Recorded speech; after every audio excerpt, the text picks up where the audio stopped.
If this was the first day of a new life for FIFA, you wouldn't know it. At the Zurich headquarters, Sepp Blatter was still at work.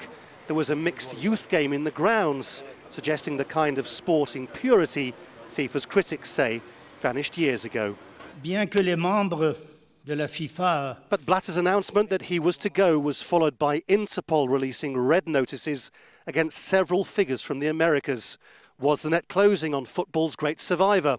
That question not as clear as the division between those countries which supported him and those who hated him. We know that the $45 million spent by the FFA, taxpayers' money, was effectively wasted because of a corrupt and tainted bidding process. There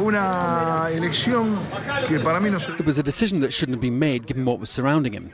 Look, I'm not in Blatter's shoes. What I will say is that it was a choice with a lot of inconvenient facts, and it didn't seem to me a good idea this took place.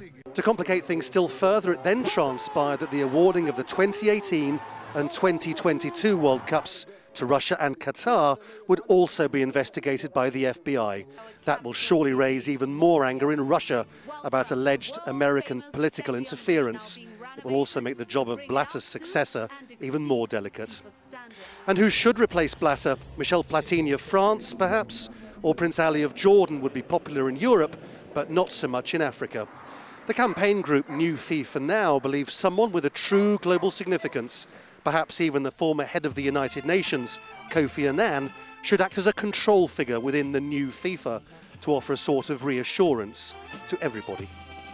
We at New FIFA Now made a proposal back in January when we launched in the European Parliament in Brussels that there was the implementation, the creation and implementation of an independent reform committee.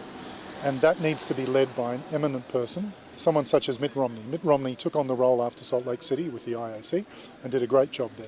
Of course, it's worth bearing in mind that Blatter hasn't actually gone yet.